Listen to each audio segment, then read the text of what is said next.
Welcome to our discussion of electron configuration diagrams. Now that we know what the structure of an atom looks like based on the quantum mechanical model, we need a way to quickly and easily represent that structure in a 2D form, especially the distribution of our electrons in their principal energy levels, sublevels, and orbitals. So that's what this lesson is going to talk about. Specifically, we're going to look at the following objectives. We're going to define the Pauli exclusion principle, define Hunds Rule, define the Aufbau Principle, and apply these principles and rules to electron configuration diagrams using the diagonal rule or diagonal method.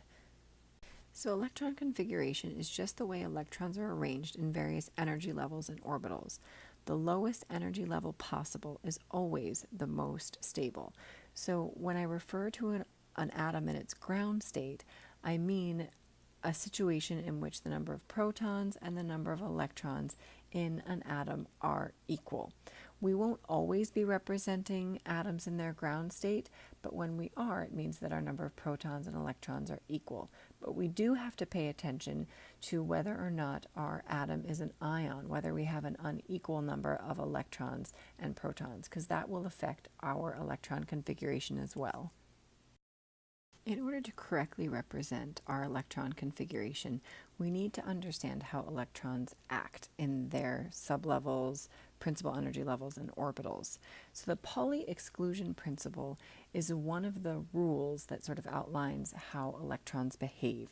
And what the Pauli exclusion principle states is that an orbital may contain up to 2 electrons, and that electrons in the same orbital must have opposite spin, which we can think of as a clockwise or a counterclockwise spin, even though that's not entirely accurate. And the way we represent electrons in our configuration diagrams is with an arrow. So we can have an up arrow for one of our spins and a down arrow for our opposite spin. So according to Hunds Rule, every orbital is going to be singly occupied with one electron before any orbital is doubly occupied. You can sort of think about it like Thanksgiving dinner.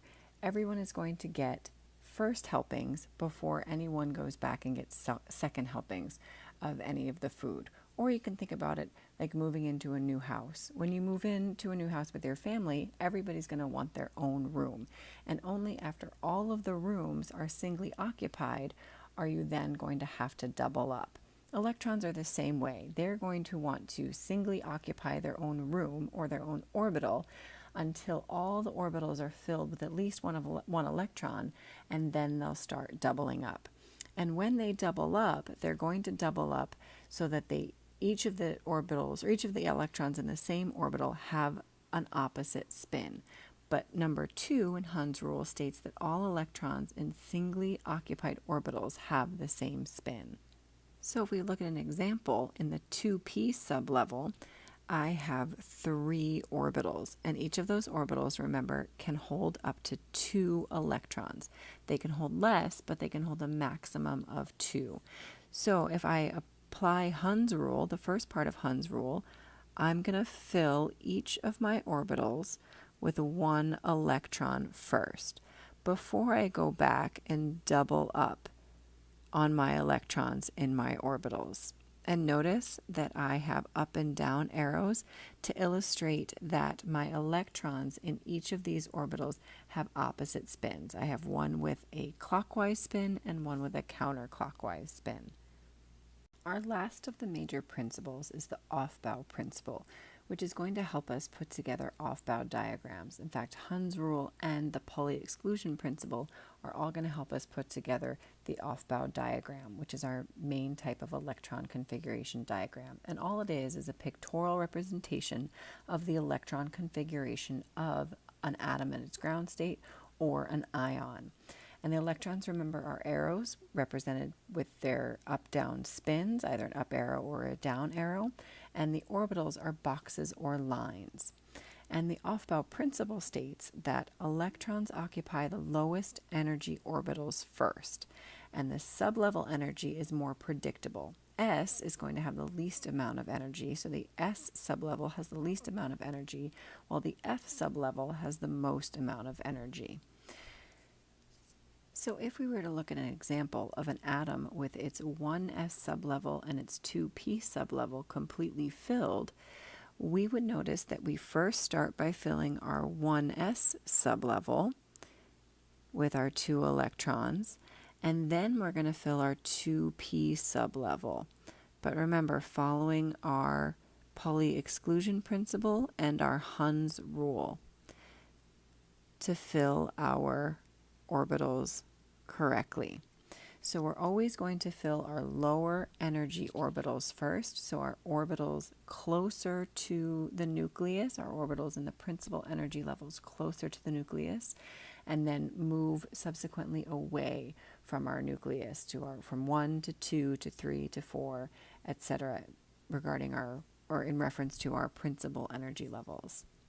While the Aufbau principle seems pretty straightforward at first glance, it can actually be a little tricky to execute because, generally speaking, as the principal energy level number increases, 1 to 2 to 3, etc., the energy of the electron on that level also increases. But this isn't always the case. Remember, sublevels within a level are more predictable. So we have to come up with a shortcut or something to help us figure out where our energy levels are going to increase. And thankfully, we have the diagonal rule to help us organize our principal energy levels and our sublevels by increasing energy. So in order to put together the diagonal rule, you first write all of your principal energy levels 1 through 7 down in a column like so, followed by the S sublevel, because all principal energy levels have an S sublevel because it's the lowest energy sublevel. And then we're going to continue filling in the sublevels from our second principal energy level on. So 1s only has, or our first principal energy level only has an S sublevel. Our second principal energy level, however, has a 2s and a 2p sublevel. And every other subsequent principal energy level will also have a p sublevel.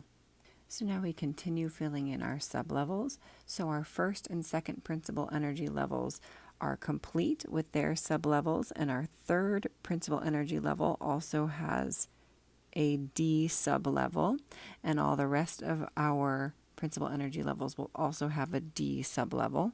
And we continue on adding another sublevel to each of our subsequent primary energy levels.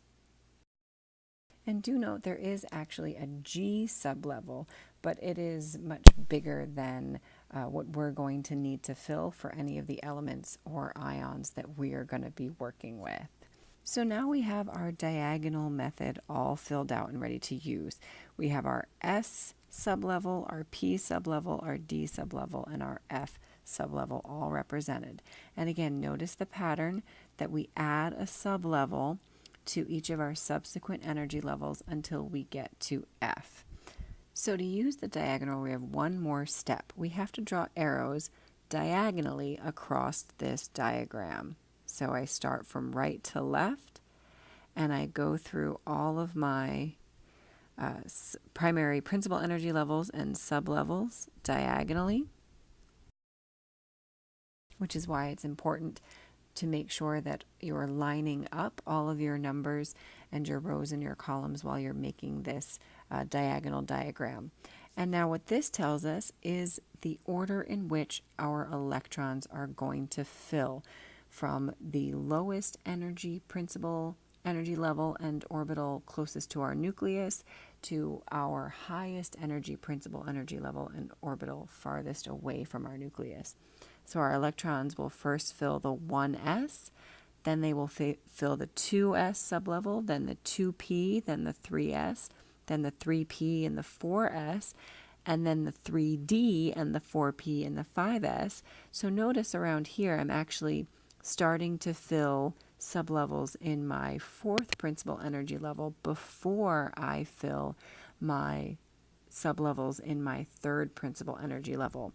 Same down here, I'm going to start filling my fifth principal energy level in my S sublevel, my s orbital, before I'm done completely filling my fourth primary energy level, which is why the diagonal rule comes in handy, because it's not always organized by principal energy level. There is some overlap between my sublevels and my principal energy levels. They sometimes go out of order, which is why the diagonal rule is particularly handy. So now let's put this all together and see what an electron configuration looks like. So first we're going to do an Aufbau diagram using our boxes or our lines.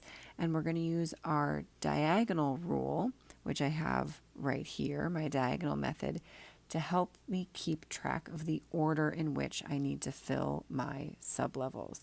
So I'm going to write the electron configuration for oxygen. So step number 1 says to determine the number of electrons to be placed. Well, I look at the periodic table and I notice that oxygen has 8 protons, which means that in its ground state, it also has 8 electrons.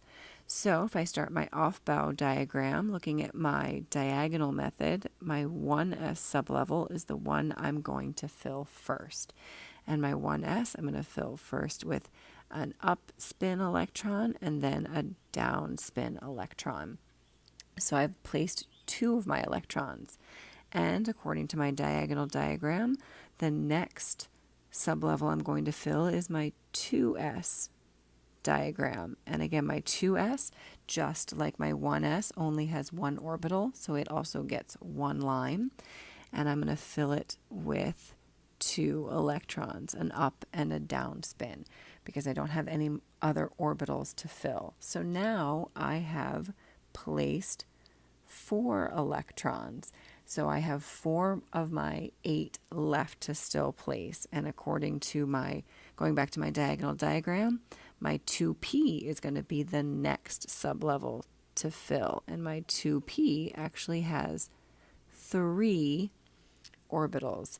And so according to Hunds Rule, I have to fill each of these singly before I can fill them with two electrons. So at this point, I've placed 1, 2, 3, 4, 5, 6, 7. So I only have 1 more electron to place, which is going to go in the first orbital of my 2p sublevel, and it's going to have the opposite spin of the electron already there. So this is the Aufbau diagram for the electron configuration for oxygen at its ground state. And now if I want to simplify this even further, I can go up to my steps and I can take a look at number 4, which says to indicate the number of electrons in the sublevel with a superscript. So the even shorter way of writing this is to write 1s2, because I have 2 electrons in my s orbital in my 1s sublevel, 2s2, and 2p4, because I have 4 electrons in my p sublevel. And when I add these all up, 2 plus 2 plus 4, I should get 8, my number of electrons that I needed to place. So let's take a look at our next example. So example number 2 says to write the electron configuration for the following elements at ground state. So helium, first I have to look up helium, and I see that it only has 2 electrons that have to be placed. So if I do my Aufbau diagram, I have 1s and 1 line, since s only has 1 orbital, and I only have 2 electrons to place. So I'm going to have an up arrow and a down arrow. And when I write this in proper electron configuration form, it's going to be 1s2. And for carbon, carbon has 6 electrons to place at ground state. So I have 1s with a line. And then I'm actually going to keep going 2s with a line, because I know I'm at least going to fill my 1s and my 2s. And I'm going in the order as outlined by my diagonal rule. So my 1s, I'm going to have up 1 and down 1, 2s, up 1 and down 1. So I've placed 4. So the next sublevel I'm going to try to fill is my 2p, which has 3 orbitals, but I only have 2 electrons left to place. So my Aufbau diagram is going to look just like that because, remember, according to Hunds Rule, my electrons have to fill the orbitals singly before they can double up. So even though I only have 2 electrons, they're not both going to go into this first orbital because, again, they're like kids. They want to have their own room before they have to share. So when I write this in electron configuration form, I have 1s2, 2s2, and 2p2. And just to double check, my superscript should add up to the number of electrons that I needed to place. And 2 plus 2 plus 2 is 6, so they did. So now let's give argon a try. So I look up argon and it has 18 electrons to place. So for my Aufbau diagram, I have 1s with an up arrow and a down arrow, 2s with an up and a down, and a 2p with my 1, 2, 3, and I've placed 1, 2, 3, 4, so I have 14 left to place. So I'm going to definitely fill my p sublevel. So now I've placed 10, so I need to keep going, and the next one I'm going to fill is my 3s. And now my 3p.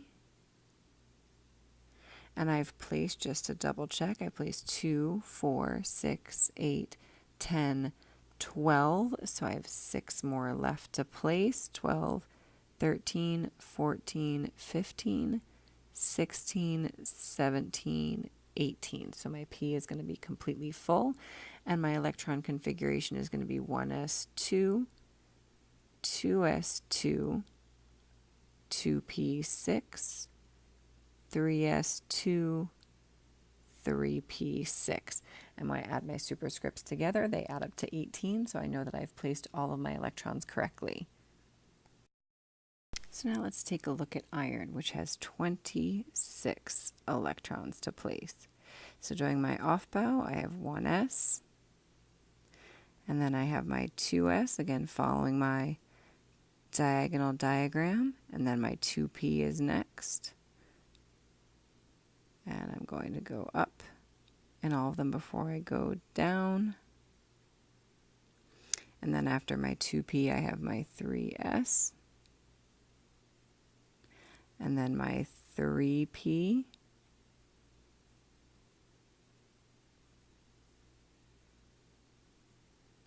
And at this point, I'm going to take a quick check to see where I'm at. I have 2, 4, 6, 8, 10, 12, 14, 16, 18. So I still have quite a few to place. So after my 3p is then going to be my 4s. So now I'm at 20, so I have 6 more to place. And then my 3d is going to be next. And so remember, your d actually has 5 orbitals. And so I'm going to, so I have 6 more to place. So I have 1, 2, 3, 4, 5, 6. So when I write this in my electron configuration notation, I have 1s2, 2s2, 2p6, 3s2, 3p6,